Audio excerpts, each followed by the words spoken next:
누가복음의 총 주제는 예수는 메시아라는 것이 총 주제입니다. 그러니까 우리가 누가복음을 계속 읽으면 우리 마음속에 얻어지는 결론이 예수님이 메시아구나, 구세주구나 하는 것을 알도록 그렇게 계속해서 써가는 그런 책입니다.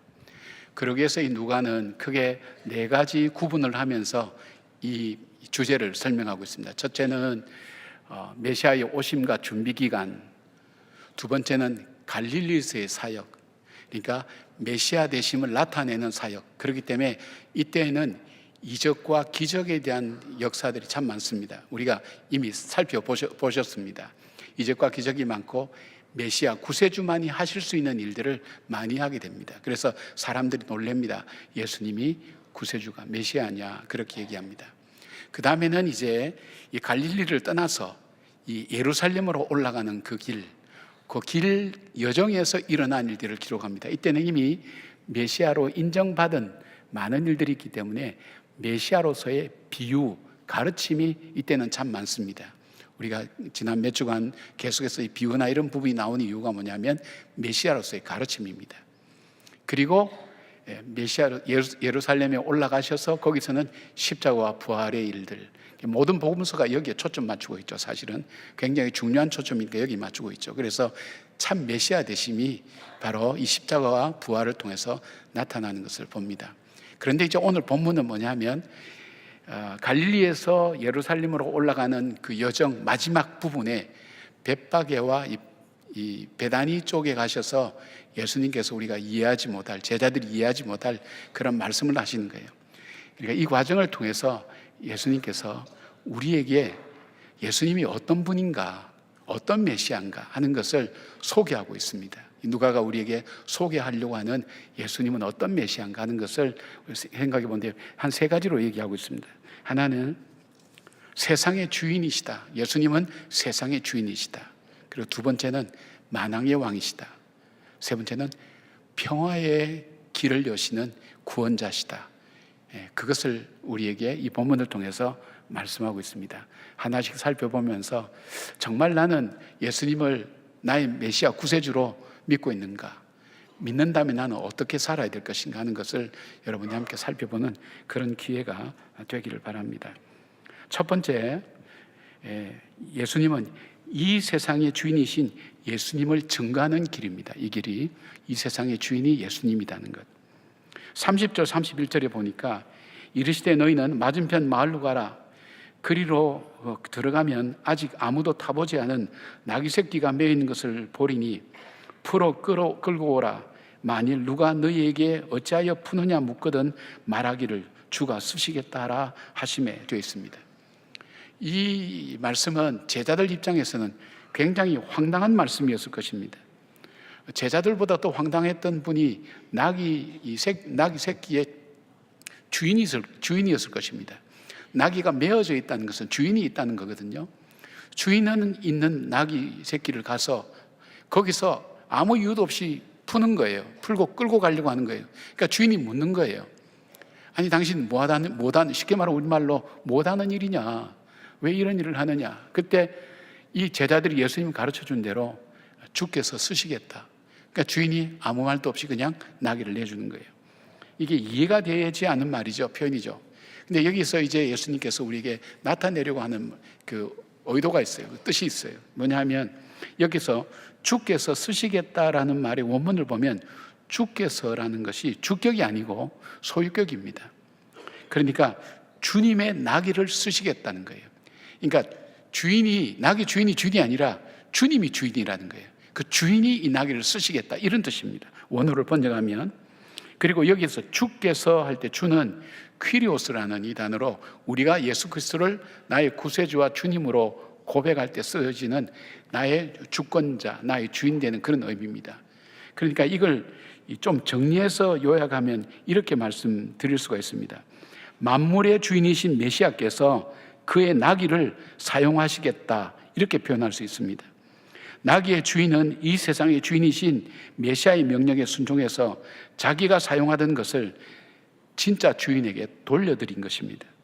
다시 말해서 예수님께서 내가 지금까지 너에게 쓰라고 주었는데 이제는 내가 필요하니 돌려받아 사용하겠다라고 말씀하신 겁니다.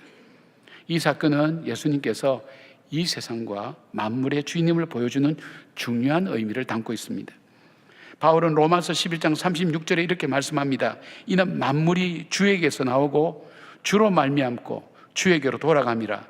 그에게 영광이 세세에 있을지어다. 아멘이라고 말씀하셨고, 고린도전서 2장 12절에 이렇게 말씀합니다.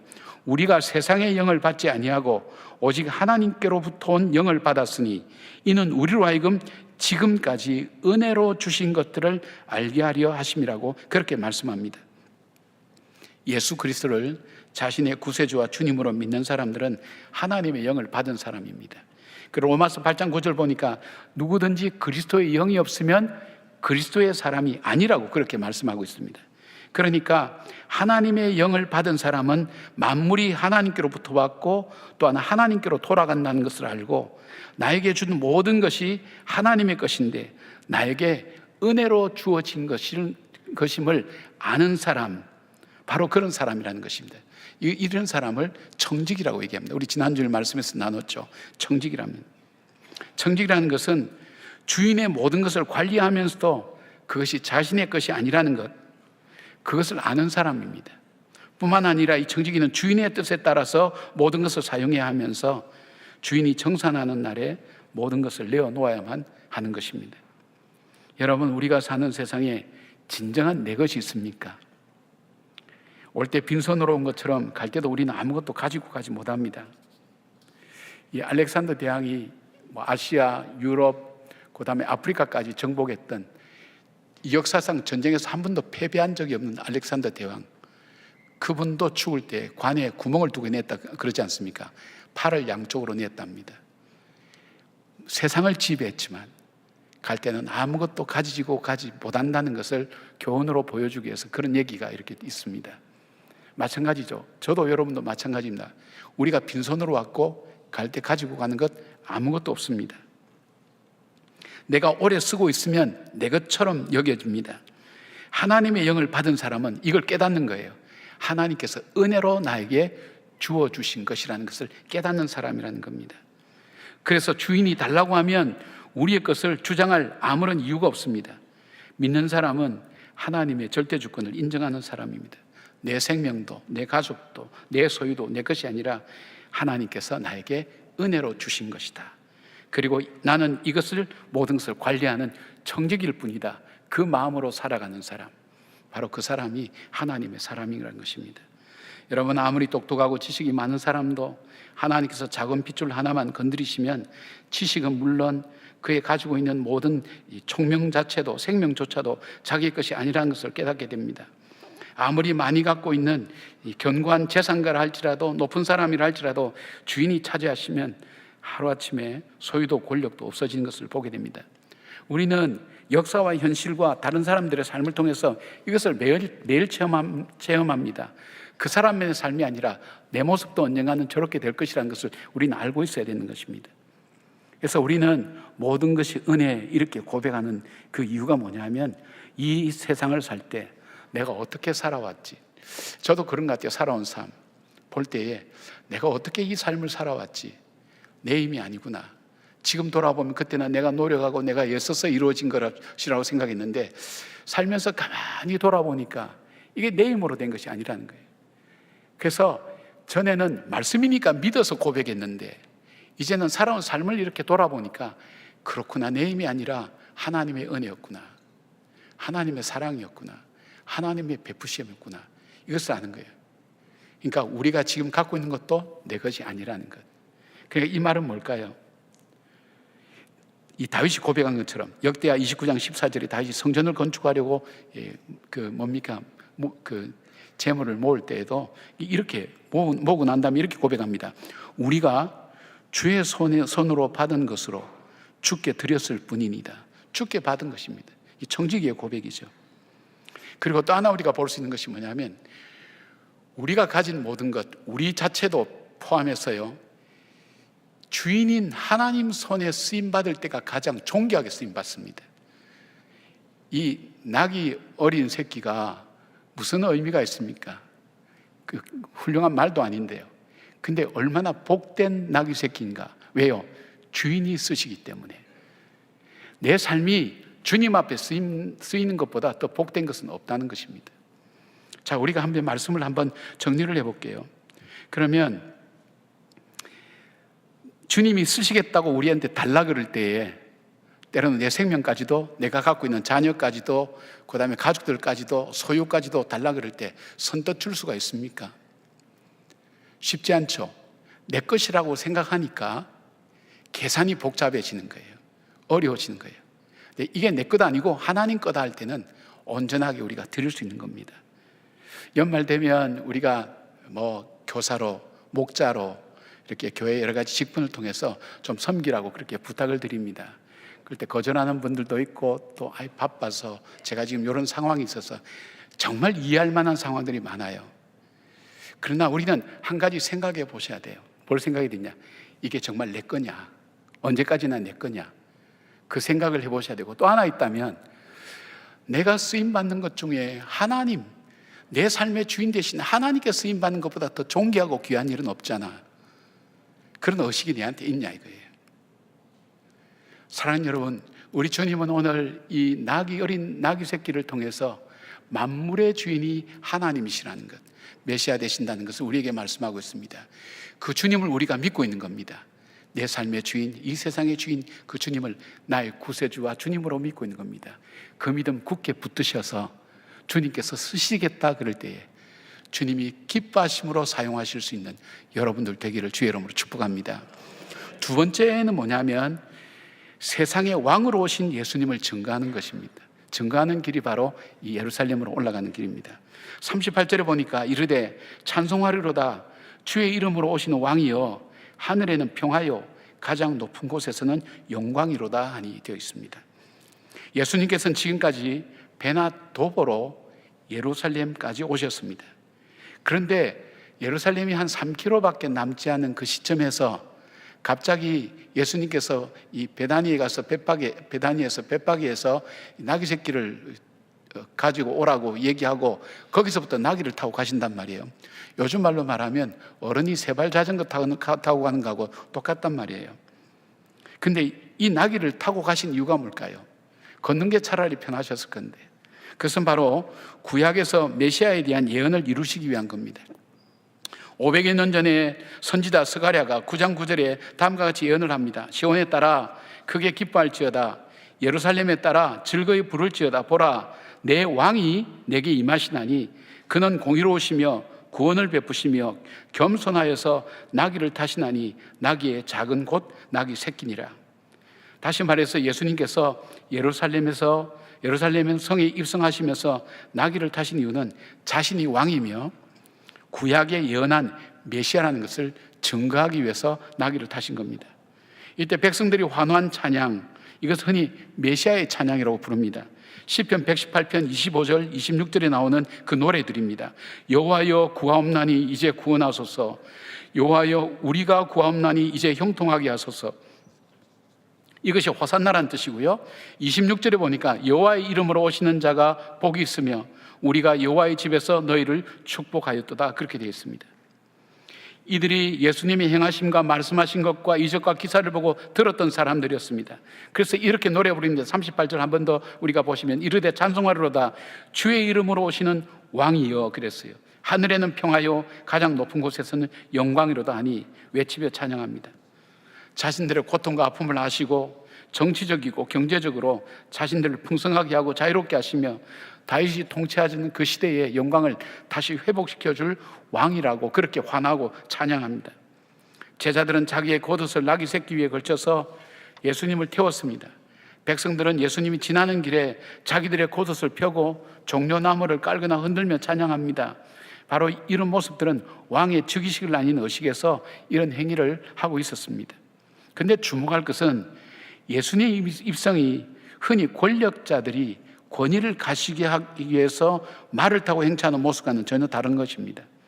스가랴 선지자는 예수님께서 겸손하셔서 나귀를 타셨다고 예언했는데, 이 원어 겸손이라는 것을 어떤 영어 번역에서는 험블이라고 이렇게 겸손이라고 표현하고 있지만, 어떤 영어 성경에는 롤이라고 하는 낮은 천한이라는 이 단어로 번역해서 예수님께서 가장 낮은 자의 모습으로 오셨다는 것을 강조합니다.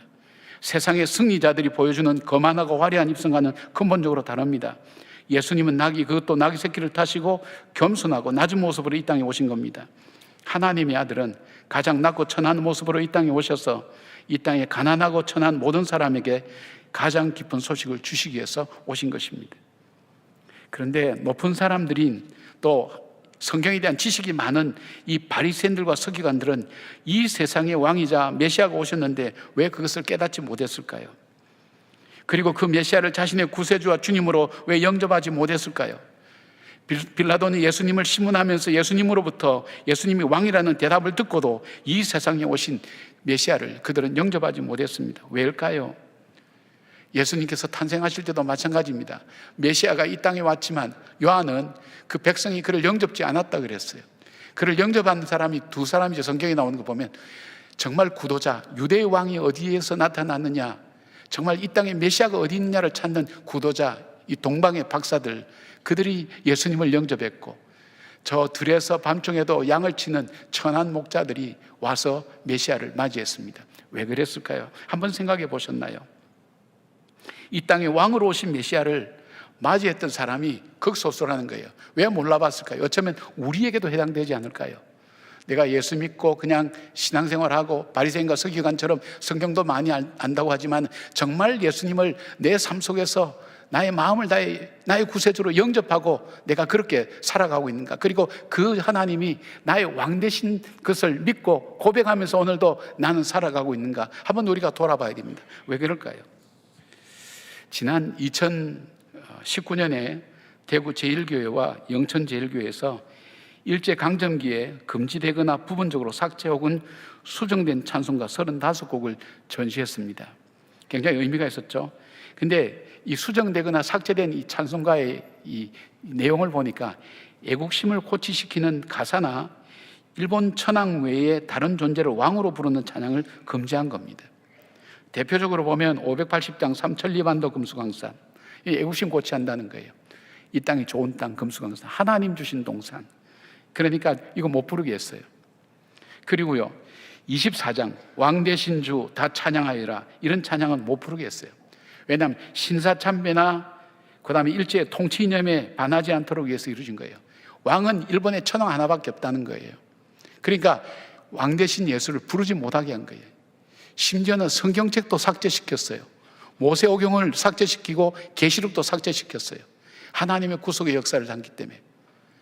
여러분, 세상은 우리로 하여금 하나님을 왕으로 섬기지 못하도록 끊임없이 얘기합니다. 일제시대가 지나갔지만 지금도 세상은 우리로 하여금 쉽게 하나님을 왕으로 인정하지 않도록 만듭니다. 내 마음의 욕망이 왕이 됐어요. 왕이라는 게 나를 통치하는 거예요. 그 욕망이 나를 통치하는 거예요. 돈이 나를 통치하는 거예요. 자식이 통치하는 거예요. 내가 생각하는 명예나 권세가 나를 통치하는 거예요. 하나님을 왕으로, 그 예수 그리스도를 왕으로 섬기지 못하도록 끊임없이 세상은 우리에게 왕으로 오신 예수님 영접하지 못하도록 만든다는 것입니다. 여러분, 우리가 겸손하지 않으면, 낮아지지 않으면 주님을 만날 수 없고 영접할 수 없어요. 우리 성도들 중에 만나보면 대부분, 거의 대부분입니다. 저를 포함해서 대부분 예수님을 인격적으로 만나고 저분을 참 구세주로 영접하고 또 예수를 믿게 된 계기를 이렇게 들어보면 하나님께서 낮추시는 작업이 먼저 시작됐어요. 고통 중에 실패하든 아픔을 주든 자기 자신에 대해서 실망하든, 그래서 자기 자신에 대해서 견고하게 믿던 그 부분을 다 깨트리고 낮추신 다음에 우리가 주님과 만나는 계기가 이루어진 사람들이 대부분이에요. 왜 그럴까요? 우리가 낮아지지 않으면 낮은 자리에 오신 예수님을 만날 수가 없어요. 볼 수가 없어요. 천한 자리에 오신 그 예수님을 볼 수가 없어요. 우리가 대단한 존재 같지만 성경이 우리를 창조하고 우리를 만든 그 성경이 보는 우리는 뭘까요? 너희는 본질상 진노의 자녀라 그랬어요. 허물과 죄로 이미 죽었다는 거예요. 살아있지만 살아있는 존재가 아니라는 거예요. 뭐 대단한 것처럼 여러 가지 붙어 있지만은 아무것도 아니라는 거예요. 본질상 하는 일이나 삶이 본질상 진노의 자녀라는 거예요. 태생 자체가 죄를 지었기 때문에 죄인이 아니라 죄인이기 때문에 죄를 지을 수밖에 없는 존재라는 거예요. 그런 존재가 바로 우리라는 거예요. 그런 우리를 구원하시기 위해서 가장 낮은 자리에 천한 모습으로 오셔서 나 같은 죄인도 구원해 주시고 나의 구세주와 주님이 되어준 주님, 우리는 얼마나 그 주님을 찬양하고 있을까요? 정말 그 주님을 나의 왕이요, 나의 제사장이요, 나의 선제자로 정말 받아들이고 있는지, 내 보좌에 내가 앉아있지는 않은지 모르겠어요. 내 보좌에 내가 앉아있다는 건 뭘까요? 내 삶에 가장 영향력 미칠 수 있는 물건이나 사람이 무엇인가? 왕으로 섬기는 사람은 두 가지예요. 첫째는요, 하나님만을 경배합니다. 이 왕으로 섬긴다는 것은 정말 경배의 대상이 하나님밖에 없다는 거예요. 다른 거는 경배의 대상이 아니에요. 하나님만이 예배를 받으시는, 가치가 있는, 내가 진정으로 내 삶을 다해서 경배할 만한 가치가 있는 분, 그 하나님 것을 아는 거예요. 그러니까 예배가 어떤 거예요? 예배가 소중한 거예요. 예배 시간이 우리에게 잠시 눈 돌릴 틈이 없어요. 나의 왕 되신 그 주님 앞에 내가 올려드릴 마땅한 내 마음과 정성을 다해 올려드리는 그 삶이 왕으로 모시는 사람 마음속에 찾아오는 거예요. 또 하나 있다면 왕으로 모신 사람의 특징 중에는 염려와 걱정을 내려놓습니다. 왜일까요? 다윗이 고백했던 것처럼, 왕이신 나의 하나님, 그렇게 고백했던 것처럼. 왜일까요? 그 왕은 어떤 왕이었어요? 시편 23편을 통해서 여호와는 나의 목자시니 내가 부족함이 없으리로다 하면서 다윗이 고백한 게 세 가지예요. 그 왕 되신 그 하나님, 나를 인도해 주셨다, 가이딩해 주셨다, 인도해 주셨다, 나를 보호해 주셨다, 그리고 나에게 공급해 주셨다. 광야 같은 인생을 살면서 바로 이스라엘 백성을 인도하시고 공급하시고 보호해 주신 그 하나님의 은혜처럼 그 하나님 은혜가 나에게 있단 말이에요. 들의 백합화보다도 너희들이 더 소중하지 않느냐? 공중나는 새를 바라보라. 저들을 먹이지도 입히지도 않는데 저들이 살아있지 않느냐? 살아가지 않느냐? 너희들이 이 새보다, 이 백합화보다 더 귀중하지 않냐? 더 소중한 것이 아니냐? 주님의 그 약속을 받아들이는, 믿는 거예요. 우리는 오늘도 생활이 어려움 많아요. 생활의 문제를 걱정하고 염려할 수밖에 없어요. 여러분, 한 문화씩 나누었던 그 종들이 먹고 사는 걸 걱정했을까요? 왜 걱정 안 했죠? 모든 것이 주인이 알아서 해주기 때문에. 자기들은 한 문화 가지고 장사하는 것만 생각했단 말이에요. 그래서 주님 뭐라고 말씀하셨어요? 너희는 그의 나라와 그의 의를 먼저 구하라. 그리하면 이 모든 것을 너에게 더하시라 하신 말씀이 바로 그 말씀이에요. 내가 주 안에 있다는 것. 내가 염려하고 걱정한다고 해서 키를 한 잔이나 더 할 수 있겠느냐 하신 말씀처럼 염려하고 걱정하지 않고 주님께 맡기는 거예요. 염려가 이럴 때마다 끊임없이 주님께 맡기는 거예요. 주님 앞에 근심과 걱정도 맡기고 기도하며 살아가는 거예요. 왜요? 나의 왕이시니까. 사랑하는 여러분, 왕 되신 주님을 섬기는 예배가 여러분 삶 속에서 살아나기를 바랍니다. 왕 되신 주님으로 인해서 여러분의 염려와 근심을 내려놓고 하나님께서 우리에게 주신 삶의 길을 걸어갈 수 있는 그런 저와 여러분 되기를 바랍니다. 아멘. 세 번째는 이 예루살렘으로 올라가는 길이 어떤 길이냐면 세상의 평화의 구원자로 오신 예수님을 증거하는 길입니다. 38절 말씀을 한 번 더 보겠습니다. 이르되 찬송하리로다 주의 이름으로 오신 왕이여 하늘에는 평화요 가장 높은 곳에는 영광이라다 하니. 그래서 하늘에서는 평화요라는 표현은 누가만의 독특한 기록입니다. 이 의미는 뭐냐면 인간의 죄로 인간과 원수되었던 하나님이 장차 예수 그리스도의 십자가에서 속죄의 죽음과 부활로 인해서 인간과 화해하고 평화의 길이 열린다는 그런 의미입니다. 로마서 5장 1절 2절에 이렇게 말씀합니다. 그러므로 우리가 믿음으로 의롭다 하심을 받았으니 우리 주 예수 그리스도로 말미암아 하나님과 화평을 누리자. 또한 그로 말미암아 우리가 믿음으로 서 있는 이 은혜에 들어감을 얻었으며 하나님의 영광을 바라고 즐거워하느니라. 그렇게 되어 있습니다. 여기 하나님의 영광이라는 것은 우리가 믿음으로 의롭다 하심을 받고 은혜 가운데 살아가는 모든 인생이 하나님께 영광이 된다는 것을 의미합니다. 여러분, 평화는 인간이 만들 수 있는 게 아닙니다. 모두 다 평화를 얘기하죠. 유명한 것이 팍스 로마나라는 거 알죠? 로마가 세계를 정복할 때 평화가 이루어졌다. 그래서 팍스 로마나라고 얘기합니다. 그러나 사실상 평화는 아니죠. 우리나라가 일제강점기 되기 전에 헤이그에 밀사를 파송했죠. 평화의 개념이 달랐어요. 그 모임은 강대국 몇 개국이 모여서 평화에 대한 의논을 하는 회의였는데 식민지 상황에 처한 바로 우리의 평화는 자주독립이었어요. 평화의 개념이 달랐어요. 그러니까 이 땅에는 평화가 없어요. 힘은 힘에 의해서 또 다른 정복을 받고 계속해서 도전을 받고 무너지고 그렇게 될 수밖에 없어요. 우리 인간 속에. 이 근원적인 문제가 어디서부터 온다고 생각합니까? 하나님 말씀은 이렇게 말씀해요. 이 근원적인 문제는 하나님과의 관계가 끊어질 때, 하나님과의 관계가 끊어진 것만 아니라 자기 자신과의 관계가 무너졌고 사람과의 관계가 무너지고 자연과의 관계가 무너지면서 인간관계는 갈등과 싸움과 다툼과 죄와 병과 사망으로밖에 끝날 수밖에 없는 것이 인생이라는 거예요. 인생이 70이요 강건한 80이라 그랬는데 그것이 수고와 슬픔밖에 없다고 모세가 그렇게 고백했지요. 살아가는 그 삶 속에서 우리 인생살이가 그런 것 아니겠어요? 살수록 삶이 어렵다는 것을 참 많이 느껴요. 여러분 힘들지 않으시나요? 힘들지 않는 사람이 아무도 없을 거예요. 인생 자체가 마찬가지요. 저 사람은 걱정도 없겠지. 물어보세요. 걱정이 없는가? 염려와 걱정이 가득한 세상 속에 살아가고 있어요. 평안이 없어요. 평화가 없어요. 이 세상의 평안은 사람이 만들 수 있는 게 아니에요. 그러니까 42절에 보니까 예수님께서 이렇게 말씀하세요. 평화에 관한 일을 알았더라면 좋을 뻔하였거니가 그랬어요. 여기 평화로 번역된 에이레네라는 이 헬라어 단어는 히브리어 샬롬과 같은 말입니다. 단순히 갈등이 없는 상태를 말하는 것 아닙니다. 온전한 평화를 말합니다. 쉽게 말씀드리면 인간은 진정한 평화를 이룰 수 없지만 예수님을 통해서 하나님과의 올바른 관계를 회복하고 하나님의 통치하심을 받는 백성에게 주어지는 의와 희락과 화평의 나라를 이룰 수 있다는 것입니다. 그러니까 어떻게 될까요? 예수님의 관심은 백성들이 환호에 있지 않았어요. 예수님의 관심은 말을 타고 왕으로 위엄 있게 세워지는 그것에 관심이 있지 않았어요. 예수님의 관심은 바로 우리를 평화를 주시기 위한 것에 목적이 있었어요. 그 평화가 어떻게 이루어지는 거예요? 하나님과 관계가 회복되는 거예요.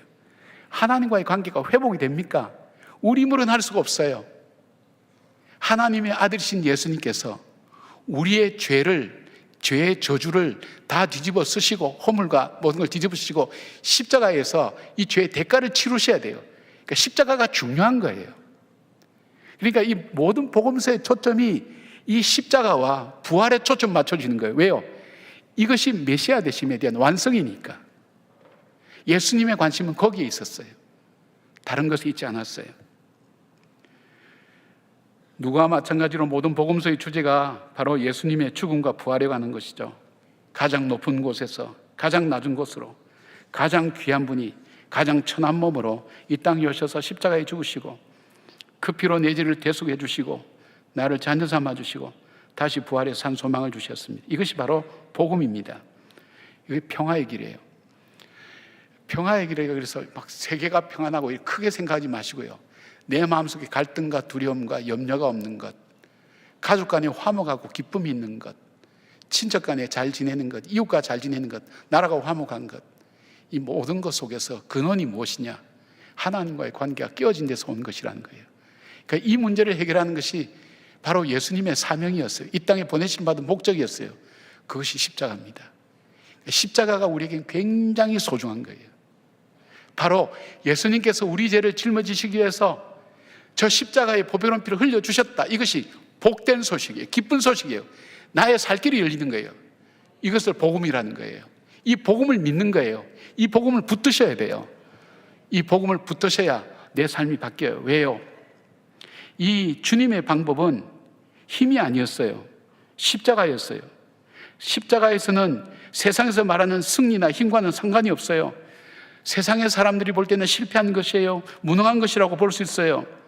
그리고 악한 무리는 자기들이 예수님을 십자가에 못 박아 죽인 것이 자기들이 승리했다고 그렇게 여겼습니다. 그러나 십자가는 하나님의 승리였고 하나님께서 죄인된 인간을 구원하시면서 참된 평화를 주시는 하나님의 방법이요 지혜였습니다. 따라서 우리에게 진정한 힘은 바로 이 십자가에서 나오는 능력입니다. 왜요? 나를 구원하기 위해서 이 땅에 오셔서 가장 참혹한 방법인 십자가로 내 죄를 대신 치루어 주시고 나를 구원해 주시고 자유케 하셨다는 것, 그것이 바로 우리가 붙들어야 될 복음입니다. 이 복음이 능력입니다. 어떤 능력이죠? 내 죄를 사하는 능력입니다. 나를 저주에서 해방시키는 능력입니다. 죄인을 구속하시는 능력입니다. 나를 새롭게 변화시키는 은혜입니다. 부흥에 가서 이랬으면 벌써 아멘이 여러 번 나왔습니다. 여러분이 마음으로 아멘 하는 걸 제가 알고 있습니다. 그러나 가끔은 아멘 하는 것도 중요합니다. 예. 늦게라도 하는 사람이 더 복된 사람입니다. 참 신비로워요. 이게 우리가 이제 옛날 여러 가지 예화를 많이 들었지만 이 존 뉴턴 목사님이라는 분은 7살 때 신앙이 좋은 어머니가 돌아가셨어요. 어머니가 돌아가시고 방황했어요. 그러니까 배를 타는 아버지가 자기 배 태웠어요. 9살부터 배를 탔어요. 뱃사람이 험한 걸 배웠어요. 그 중에서 이 사람이 한 것은 노예상선을 탄 거예요. 나중에 노예상선의 뱃사람이 되었어요. 그런 일을 하는 사람은 사고가 우리 보통 사람하고는 다릅니다. 노예는 인간도 아니야. 물건이야. 노예, 그 당시 들어보면 노예가 배에 타고 오면서 많이 죽었어요. 많이 바다에 던지고 그랬어요. 전혀 양심의 가책을 받지 않았어요. 그러던 그가 1748년도에 큰 폭풍을 만나서 죽음의 사경의 위기 때, 그때 낮아졌어요. 깨어졌어요. 하나님을 찾았어요. 어머니가 말씀하셨던 그 하나님. 그리고 그 십자가가 바로 그 십자가 앞에 자기의 죄가 사해졌다는 것을 깨닫게 된 거예요. 그 십자가가 나를 살렸다고. 그래서 그가 불렀던 찬양이 뭐냐면, 지었던 찬양이 뭐냐면 어메이징 그랬어요. 은혜다. 은혜라는 건 뭐냐면 받을 수 있는 자격이 없는 사람에게 베풀어 주시는 일방적인 하나님의 호의다. 은혜죠. 받을 수 있는 자격이 자기한테는 없는 거예요.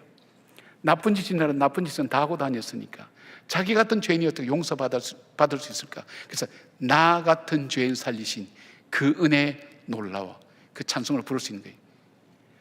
내 삶을 바꿀 수 있다는 게 엄청난 능력이잖아요. 세상에서 가장 바꿀 수 없는 것이 내 마음 아니에요. 내 마음이 손바닥 뒤집듯이 한다 그러지만 이 마음이 한번 병들기 시작하면 굳어지면요, 이 마음 안 바뀌어요. 쉽게 표현하는 게 뭘까요? 내 눈에 흙이 들어가기까지는. 이런 표현 잘 쓰는 게 뭐냐면 마음이 안 바뀌는 거예요. 완악한 마음이 되는 거예요. 굳어진 마음이 되는 거예요.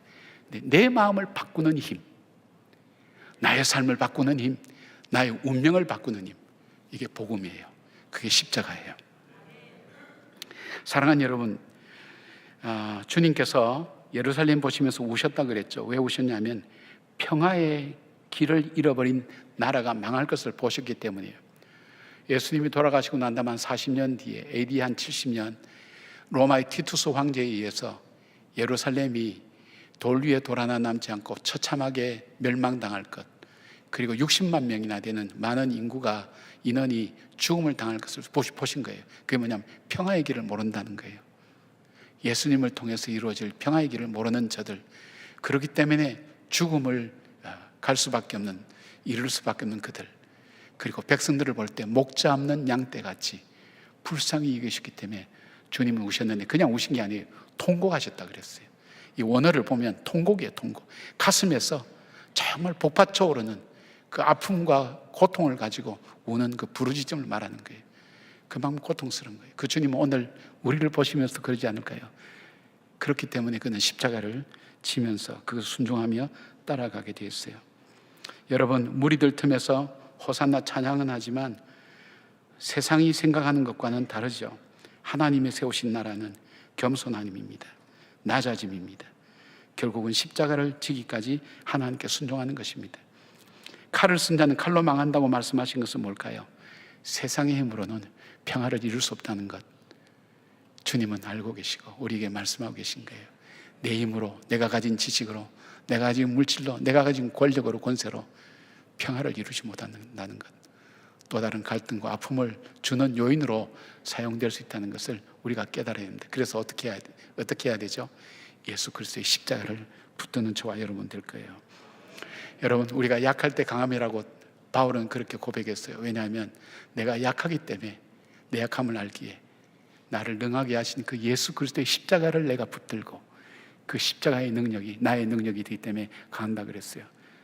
여러분, 신앙적으로 흔들리고 어려울 때 십자가를 생각하십시오. 나를 구속하신 그 십자가, 나를 구원하신 그 십자가 붙들면서 왕 되신 주님을 섬기고 세상의 주인이신 주님 앞에 우리가 온전히 내어드리면서 복종하고 순종하고 하나님 나라의 의와 희락과 화평이 넘치는 그런 삶을 누리시는 우리 모두가 되기를 주님 이름으로 축복합니다. 아멘. 기도하겠습니다.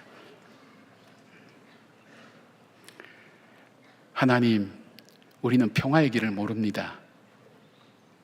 평화의 길을 모색한다고 회담도 하고 제도도 바꾸어보고 시스템도 바꾸어보지만 평화가 아니라 더 다른 갈등과 아픔을 유발하는 것이 우리 사람들이 하는 일입니다.